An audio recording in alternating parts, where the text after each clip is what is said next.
Norte de la India. Los activistas de la organización abolicionista Free the Slaves, Liberen a los esclavos, están en acción. Deben actuar rápidamente antes de que el dueño de la fábrica se entere de la racia. Encuentran a 24 chicos en el recinto de la fábrica. Fueron atraídos por traficantes de esclavos de sus aldeas y esclavizados.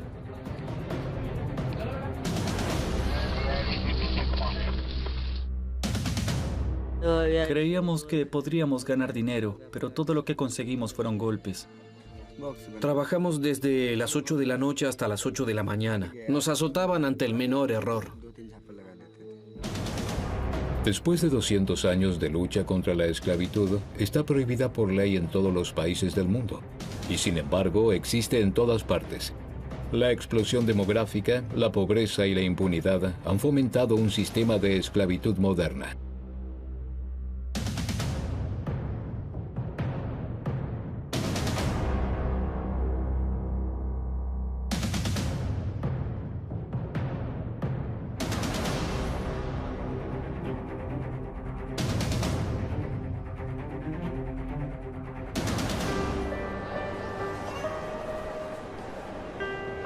Sabemos de la esclavitud solo por el oscuro pasado. Por supuesto que no creemos que sea un fenómeno aislado en algún lugar del mundo. También aquí hay numerosos informes sobre prostitución forzada, pero esas son las áreas de exclusión de nuestra sociedad. Nosotros jamás compraríamos productos hechos por esclavos, ¿verdad?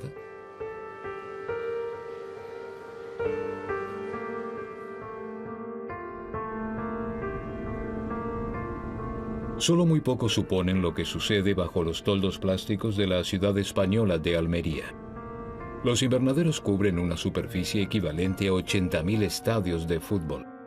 De aquí proviene la fruta y la verdura de invierno de Europa. Una gran parte es para los supermercados alemanes.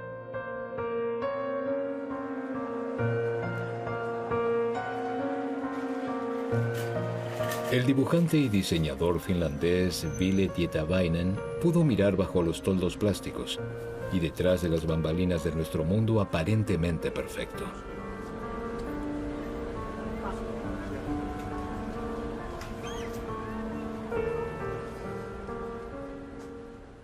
Hoy tengo la sensación de que soy culpable por el solo hecho de entrar al supermercado, como si yo mismo fuera un delincuente.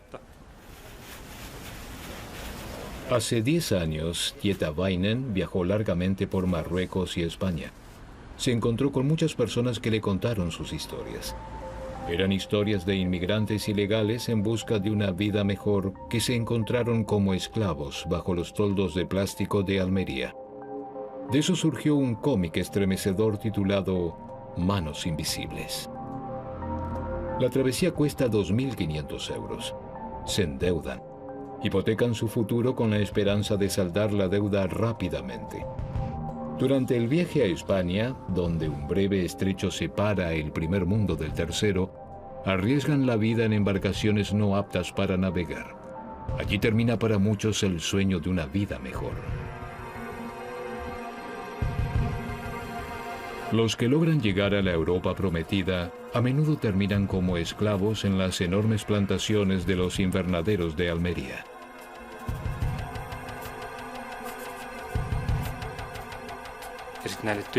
Los trabajadores ilegales viven en terrenos abandonados de antiguos invernaderos. El suelo está completamente contaminado, envenenado con fertilizantes, sales y pesticidas que se han rociado allí durante décadas. Arman sus chozas con todas las cosas, la basura que encuentran allí.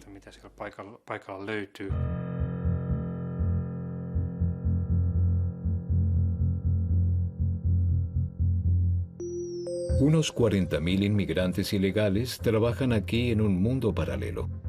Escapar es casi imposible, ya que son capturados, deportados o la policía los trae de regreso a las plantaciones. Queda a criterio de los propietarios de las plantaciones pagarles un magro salario o nada. Para los ilegales no se aplica ninguna ley laboral.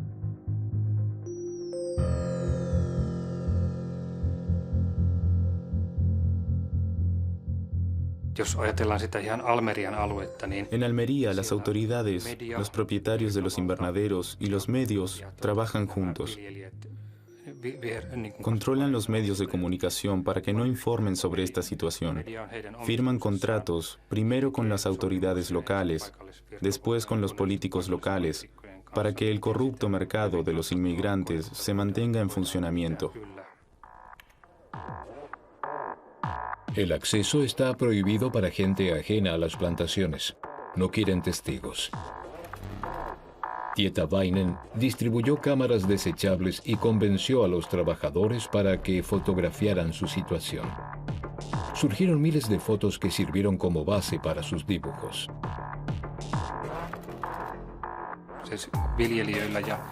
Los dueños de las plantaciones y los traficantes de inmigrantes indocumentados tienen un acuerdo. Alguien adelanta el dinero para la travesía. Para un marroquí, una persona del norte de África o alguien que viene de más del sur, son sumas enormes. Estas deudas deben saldarlas con su trabajo. Para muchos, pasan años antes de poder enviar algo de dinero a casa. Algunos jamás lo logran. El que no puede trabajar más es deportado. Los trabajadores están obligados a rociar pesticidas sin ropa de protección. Las enfermedades están por doquier. Algunos mueren bajo los toldos de plástico de este mundo paralelo. No existe la atención médica, ni siquiera agua limpia. Las condiciones de higiene son desastrosas. Nada queda del paraíso soñado. Los españoles y los turistas jamás ven a los inmigrantes y estos no vuelven a salir mientras vivan. De eso se ocupan las autoridades y mantienen la frontera permeable en función de la cantidad de trabajadores que necesiten. El dueño de la plantación puede vender permisos de trabajo que vinculan a estas personas a determinados empleadores y una vez que están atrapados por las deudas, no salen más de allí. ¿Esclavitud en medio de Europa? ¿Una Europa que apela a los valores humanos? El cómic de Tietäväinen acaparó mucha atención. Fue traducido a varios idiomas y recibió una lluvia de premios. Pero, ¿cambió algo?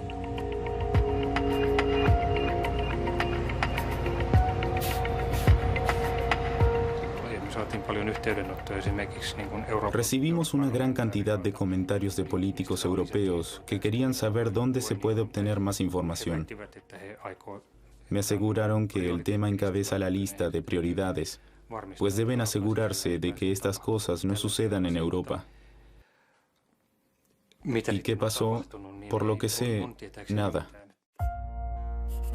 ¿La esclavitud se convirtió en un elemento de la economía global? Existe en todo el mundo y los cómics al respecto llenarían una biblioteca completa.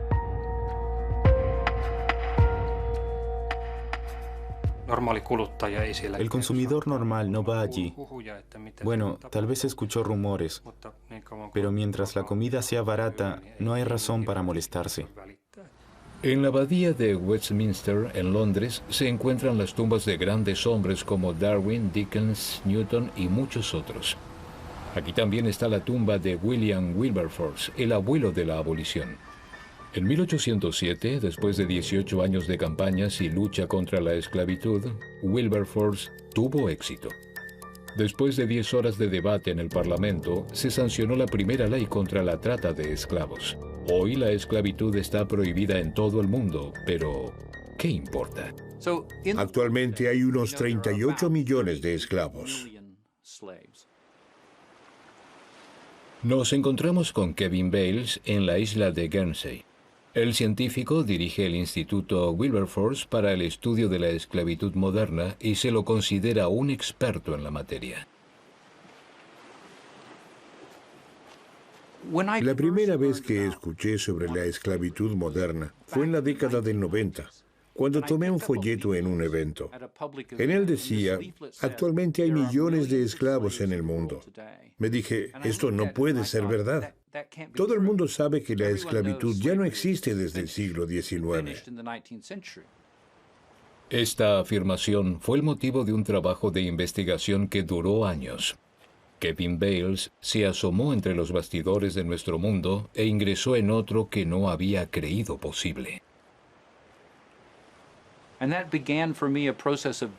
Me ocupé intensamente de este tema y descubrí que era verdad. Cuando me encontré con gente que vive en esclavitud, vi cosas espantosas. El mundo de los esclavos es muy desequilibrante. Entre la esclavitud clásica y la moderna solo existen dos diferencias. Hoy ya no está legitimada por la legislación vigente y los esclavos son más baratos que nunca. Sabemos por la historia que comprar un esclavo era muy caro. Era comparable con la compra de un camión o un tractor. Era una inversión significativa. Costaba mucho dinero y llevaba mucho tiempo amortizar esa inversión. Hasta había pólizas de seguro para proteger la mano de obra esclava, porque era una inversión que valía la pena. Por lo tanto, en los Estados Confederados, un esclavo costaba el equivalente a $30,000 estadounidenses como máximo. Actualmente, en algunas regiones del mundo, se consiguen esclavos por solo $50. La pobreza y la superpoblación crean una reposición permanente. Cuando ya no se los necesita, se los puede eliminar sin que generen pérdida. Recuerdo a niños que vi en Nepal que debían cargar rocas. Cuando se caen, se rompen una pierna, los dejan ahí tirados. Se deshacen de ellos porque llamar a un médico es demasiado costoso. Es más barato comprar un niño nuevo. Bales descubrió diversas formas de esclavitud en muchos países del mundo. Se ha convertido en un pilar de la economía global.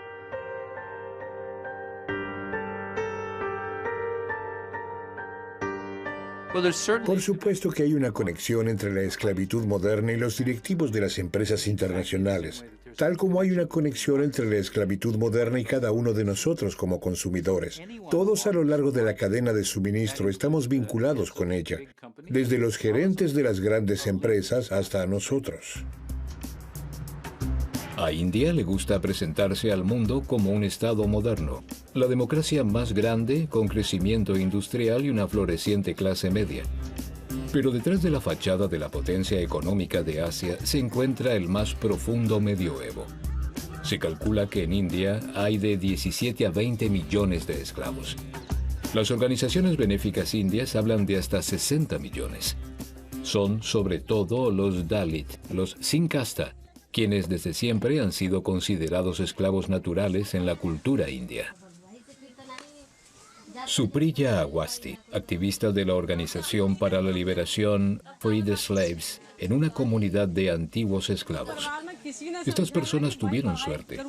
Hoy viven en libertad, pero la organización humanitaria lleva adelante una lucha casi desesperada contra un sistema de delincuencia, corrupción y esclavitud. En India, esta condición existe en burdeles y casas privadas, molinos de arroz, fábricas, canteras, en la agricultura y sobre todo en los hornos de ladrillo. En los hornos de ladrillo de India, la mano de obra esclava es total. Hay un 100% de esclavos. Esto es porque la industria es enorme y se controla con violencia y amenazas. Con el fin de controlar a cientos de personas, los propietarios de esclavos recurren a agresiones y matan a la gente en las fábricas de ladrillos. Los esclavos de las fábricas de ladrillo y muchas otras industrias son en su mayoría víctimas de la servidumbre por deudas. A menudo solo se trata de un préstamo de 10 o 20 euros. Generalmente se esclavizan familias enteras durante generaciones por medio del engaño de los tratantes de esclavos. La gente, analfabeta en su mayoría, pierde la cuenta de su supuesta deuda. La servidumbre por deudas está prohibida en India desde 1976, pero a nadie le importa. De esto se ocupan las autoridades corruptas, puesto que con ladrillos baratos se construyen fábricas baratas, que a su vez elaboran productos baratos. La esclavitud en las industrias locales crea una economía que culmina con productos de exportación a precios competitivos. Así es como definimos la esclavitud. Es todo aquel que está cautivo por la fuerza, que no recibe una paga o que recibe un salario por debajo del mínimo. Y eso es lo que vemos cuando realizamos nuestras operaciones de rescate, que a la gente no le pagan, se encuentran atrapados y son vigilados permanentemente. Las mujeres sufren abusos sexuales y los niños reciben golpes y también están obligados a trabajar. Entre 2013 y 2014, la organización liberó a más de 4.500 esclavos en India y llevó a juicio a 130 tratantes de esclavos. Las campañas de información como estas han de advertir acerca del peligro de la esclavitud. Pero la tarea más difícil es darles una perspectiva a los liberados. Algunos pueden regresar a sus lugares de origen, pero otros terminan nuevamente en cautiverio porque no tienen otra alternativa. O se esclavizan o mueren de hambre.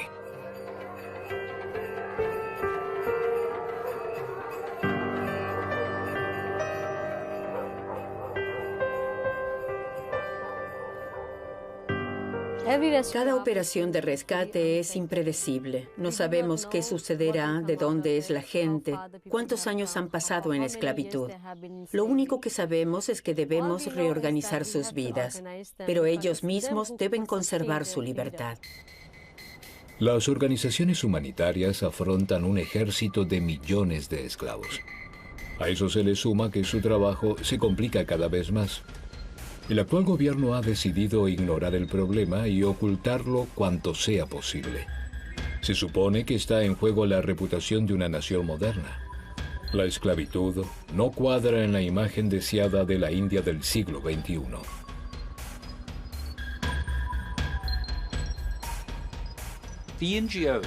Las ONG que trabajan en todo el mundo contra la esclavitud son muy pequeñas, pero también son las más eficaces de todos los que apuestan al cambio. Si uno se pregunta quién libera a los esclavos, la mayoría no son liberados por las autoridades, sino por las ONG. Bajo la mirada de las autoridades, cada año se esclavizan decenas de miles de niños de los estados pobres del nordeste de India. Llegan en trenes los llamados trenes infantiles. Los traficantes ganan una comisión de unos 12 euros por niño.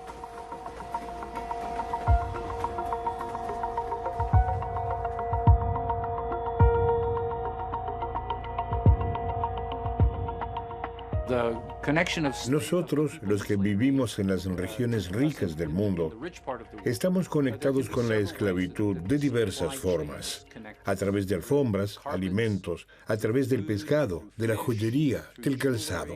En Europa Occidental hay una gran cantidad de productos que vienen de India y llegan aquí, hasta lápidas.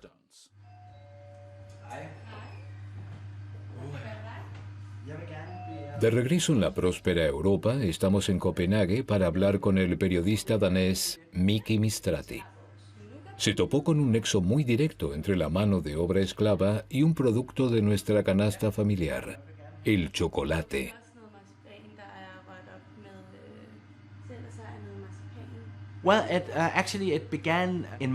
De hecho, todo comenzó en mi supermercado y conmigo como cliente. Fui a comprar chocolate y había 7 barras iguales, solo que de diferentes gustos. Una de ellas tenía un logo de comercio justo y me dije, de acuerdo, 7 barras de chocolate y una es de comercio justo. ¿Qué pasa con las otras? ¿Son de comercio injusto? En busca de las manos invisibles que cosechan el cacao para nuestro chocolate, Mistrati viajó a África Occidental. Costa de Marfil es el mayor productor de cacao del mundo. Alrededor del 80% del cacao del chocolate que se vende en los supermercados europeos proviene de aquí. Lo cosechan niños esclavos. Vienen de los países limítrofes, que son aún más pobres. Malí, Benín, Burkina Faso, Níger. Es decir, que los niños vienen de países que son aún más pobres. Y ese es el problema de la región.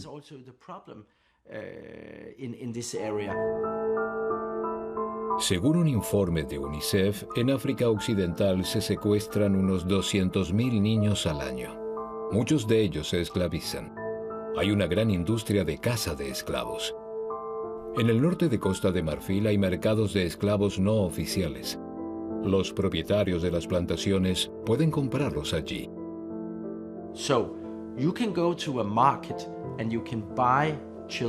Puedes ir a un mercado y comprar niños, o también ir a una plantación, como hice yo. Fui a una plantación de cacao y simulé que quería comprar niños para mi propia plantación. Y alguien me dijo, solo dime lo que necesitas y te conseguiré algunos niños de Burkina Faso. Le pregunté, ¿cuánto me costaría? Y me dijo sin vacilar, 230 euros. Así que puedes conseguir fácilmente niños a 230 euros para que trabajen gratis en tu plantación de cacao de África Occidental.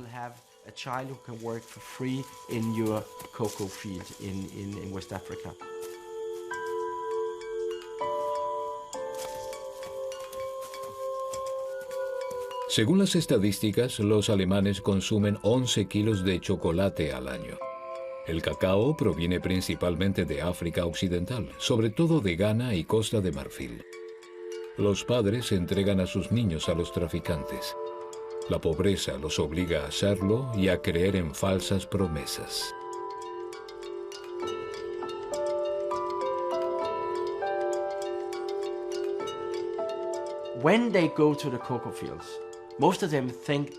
Cuando vienen a los campos de cacao, la mayoría piensa que recibirá un salario. Pero no es así. Son esclavos modernos en plantaciones de cacao, de modo que intentan escapar. Me encontré con chicos que lograron huir. Eran de Malí y me contaron cómo los golpeaban todos los días, pero no pueden volver a casa porque allí no son bienvenidos. Esto hace la pobreza. Sus familias pensaban que en las plantaciones de cacao ganarían su propio dinero. En el llamado Protocolo del Cacao, grandes empresas como Nestlé y Mars se pusieron de acuerdo en el año 2001 para asegurar la erradicación del trabajo infantil en la industria del chocolate hasta el 2005. En el año 2010, Mistrati quiso verificar el cumplimiento de esta promesa. Nada había ocurrido. Las plantaciones seguían llenas de niños esclavos. Para su documental, Mistrati quiso la opinión de Nestlé, pero la empresa no se mostró interesada en darla.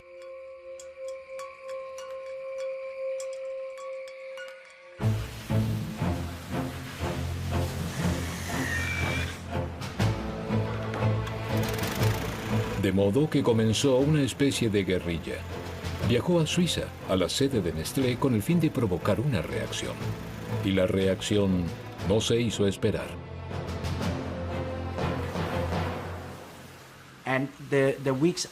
En las semanas sucesivas, recibí algunas llamadas de emisoras alemanas con las que trabajaba, porque la sede de Nestlé en Frankfurt las había contactado para tratar de impedir la difusión.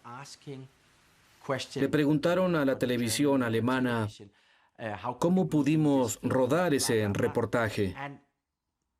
Y mi emisora alemana respondió que todo era correcto, los hechos eran ciertos y que el reportaje se televisaría, lo cual era muy importante para mí, por supuesto, pero trataron de impedir la transmisión de todas las formas posibles.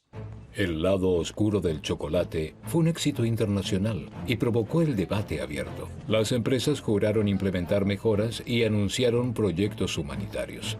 Mistrati quiso verificarlos en un segundo documental, y de verdad hubo un cambio. No le volvieron a otorgar el visado para Costa de Marfil. Hay muchísimo dinero en el juego. Es un gran negocio. Por eso el gobierno no quiere que un tipo como yo venga a interferir en sus actividades, porque trabaja en estrecha colaboración con Nestlé, por ejemplo. Y la empresa tiene mucha influencia en Costa de Marfil. Está allí desde hace más de 50 años. De modo que hay una relación muy cercana entre el gobierno de Costa de Marfil y Nestlé. Finalmente logró una entrevista con Nestlé. Dijeron que no sabían nada al respecto y que estaban haciendo todo lo posible. El documental de Mistrati se exhibió en todo el mundo, excepto en la patria de Nestlé. Creo que las emisoras suizas tenían miedo a Nestlé, miedo a emitir este reportaje. No tengo pruebas, pero compraron el documental.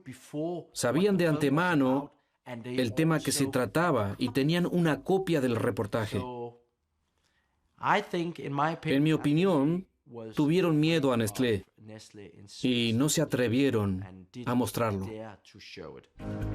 La escenografía en la que vivimos tiene un diseño intrincado y los fabricantes no quieren que se difundan imágenes de lo que sucede detrás de la escena. Mientras no aparezca ningún logotipo de comercio justo, no queda claro en qué condiciones se elaboró, por ejemplo, nuestro chocolate.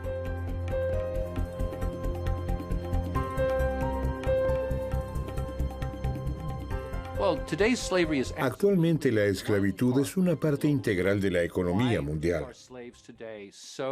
Pero ¿por qué los esclavos son tan baratos? ¿Por qué el precio de un ser humano es tan bajo?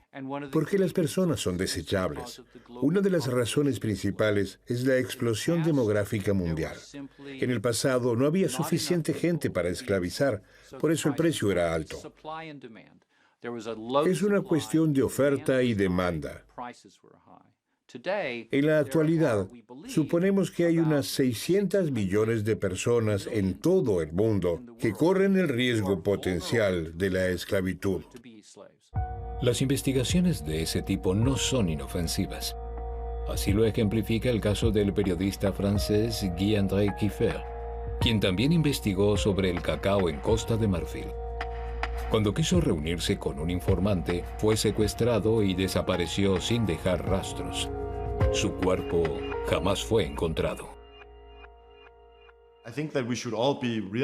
Creo que es fácil reconocer que cuando se deja la gestión en manos del mercado, se hacen cargo las personas más crueles y brutales, porque esa es la forma de recaudar la mayor cantidad de dinero. Si no te importa si son niños o esclavos los que fabrican tus productos, o si se destruye el medio ambiente, entonces es más fácil hacer dinero. También en Copenhague nos encontramos con el cineasta Frank Piasecki Poulsen. Él se topó con el tema de la esclavitud a través de otro producto. En 2007 leyó un informe de la ONU acerca de un vínculo entre los teléfonos móviles y la guerra del Congo. Se trataba de las reservas de coltán de las minas africanas. El coltán es indispensable para la tecnología celular. Se podría hacer el mismo documental sobre los zapatos que uso, o los jeans, o la mayoría de nuestros alimentos. Para mí esto es solo un ejemplo de cómo nuestro modo de vida se basa en el sufrimiento ajeno. Poulsen hizo varios viajes a las minas más grandes y desacreditadas de Congo Oriental. Durante días caminó por senderos de la selva, por zonas despobladas. Un riesgo mortal. En realidad, una operación suicida. Funcionarios de la ONU le habían advertido varias veces que no se aventurara en esa área. En cierto modo fue como entrar a las puertas del infierno. Viajé a muchos países pobres. Trabajé mucho en los barrios marginales de Nairobi. He estado en diversas zonas de guerra, pero jamás había visto algo como esto. Era realmente el infierno en la tierra.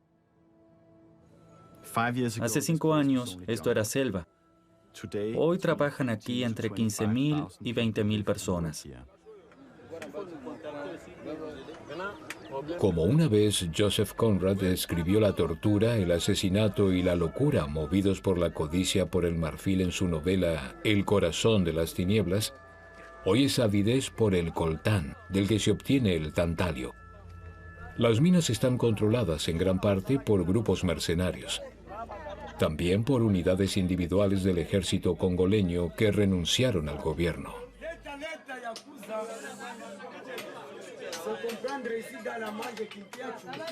Poulsen penetra con la cámara hasta los pozos de las minas, hasta lo más profundo del oscuro corazón de África, de donde proviene el material para nuestros teléfonos inteligentes.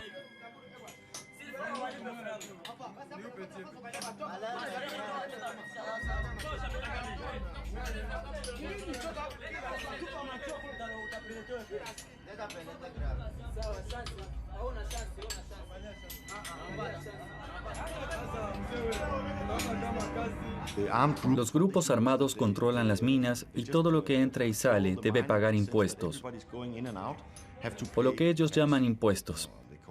Hay que pagar para entrar y para salir. Y el costo de vida en la zona minera es sumamente alto, porque todo se graba, la comida y todo lo que ingresa y se transporta a través de la jungla. De modo que el precio de una comida o una bebida es sumamente elevado. También hay que pagar mucho dinero por un lugar donde dormir. Por lo tanto, la gente no puede permitirse el lujo de volver a salir. Es una forma pérfida de esclavitud moderna. En algunas minas, los trabajadores reciben un salario mínimo que les permite alimentarse. Se quedan en parte por voluntad propia, pues carecen de cualquier otra alternativa de vida. En otras minas, los mantienen esclavizados con métodos violentos. Había niños pequeños de 11, 12 o 13 años de edad. Salían de estos agujeros y parecían obras de arte porque tenían el rostro cubierto de lodo. Cuando el lodo se secaba, parecían estatuas. Y hacían así con los ojos porque salían por primera vez al sol después de haber pasado días enteros bajo tierra. Los hoyos se rompen permanentemente y se derrumban. Nadie se toma la molestia de sacarlos, y así muere gente todos los meses en estos pozos. Al igual que su colega Mistrati, con el caso del chocolate, lo más difícil fue conseguir una entrevista con los fabricantes de teléfonos móviles. Poulsen probó con Nokia, una empresa que se presenta como líder de mercado socialmente responsable.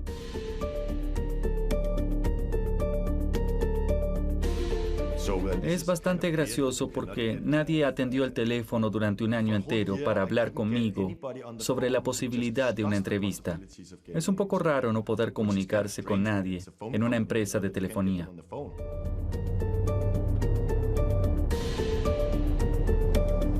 Cuando finalmente Nokia se atreve a aparecer frente a las cámaras después de un año, intenta las mismas excusas y promesas de Nestlé. Argumentan que no se puede controlar de qué minas provienen las materias primas. Ellos también afirman que están haciendo todo lo posible. En Alemania hay unos 114 millones de conexiones de telefonía móvil. En 2014 se vendieron unos 2.000 millones de teléfonos móviles en todo el mundo. Solo en Estados Unidos se sancionó una ley que obliga a las empresas a probar el origen de los llamados materiales de conflicto. La ley solo asegura que las materias primas no financien conflictos armados. No contempla la mano de obra esclava. Pensemos en un país como Ghana. Hay cientos de miles de personas esclavizadas que trabajan en minas de oro. Este oro fluye directamente a la economía de Ghana. El gobierno de Ghana recauda mucho en impuestos. Es el oro de un negocio criminal. El oro de los esclavos llega a nuestros dedos, a nuestras joyas, y nadie hace nada al respecto. Lo mismo vale para muchos otros países de África. Es como si viviéramos en un mundo ilusorio. Como actores en un decorado que han olvidado que fuera del teatro existe un mundo totalmente diferente que se desarrolla en tierras lejanas. Menos personas aún imaginan que la esclavitud también existe en Alemania.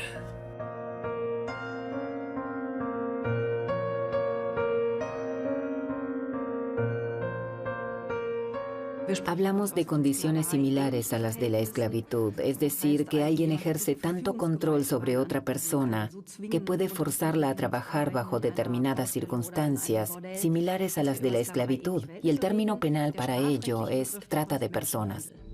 Si en el pasado era principalmente la prostitución forzada, los investigadores se topan actualmente en Alemania con condiciones de esclavitud en la industria y en el sector de servicios.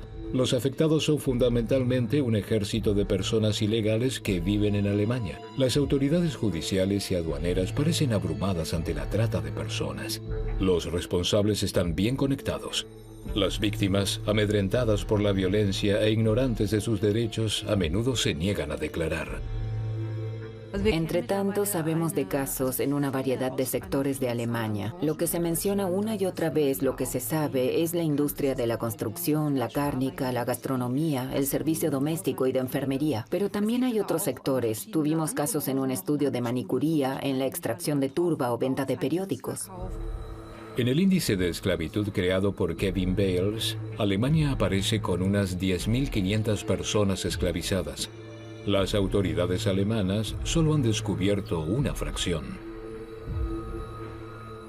Por ejemplo, en 2013 concluimos 51 procesos de indagatoria sobre trata con fines de explotación laboral y 425 de explotación sexual. Sabemos que solo es una parte muy pequeña de lo que representa la trata de personas en Alemania. Falsas promesas, secuestro de documentación, amenazas de violencia. Las víctimas liberadas son deportadas. Sobre todo, la protección de las víctimas sigue siendo un problema político, a pesar de que en la Unión Europea se adoptaron claras directivas.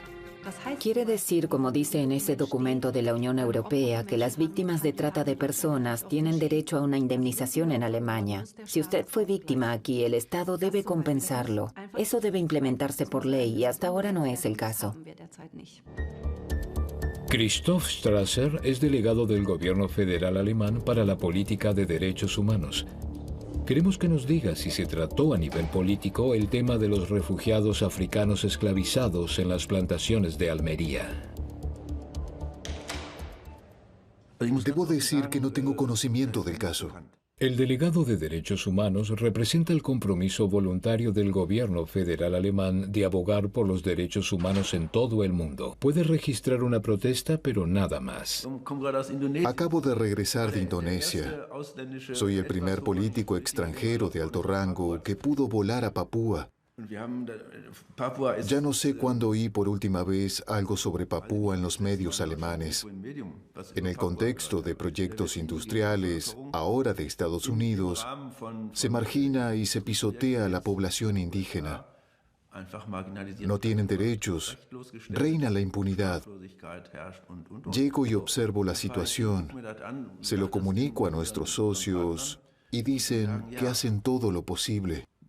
Y así, día tras día. Lo mismo sucede todos los días en la oficina de German Watch. Aquí se ocupan de las cifras actuales de violaciones de derechos humanos de empresas alemanas en todo el mundo. Un estudio de la Universidad de Maastricht investigó una base de datos de acusaciones contra empresas. Es la base de datos de humanrights.org. Allí se recopilaron en los últimos 10 años 1.800 acusaciones contra empresas. 87 de ellas son alemanas. De modo que Alemania está en el 5º puesto de acusaciones contra empresas en relación con la violación de derechos humanos en la cadena de suministro. En 2011, Naciones Unidas sancionó principios rectores para la economía y los derechos humanos.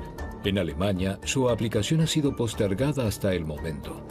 Esto ha de modificarse con el Plan de Acción Nacional acordado en 2014 titulado Empresas y Derechos Humanos. Sin embargo, hay resistencia de parte del ala empresarial conservadora del gobierno de coalición.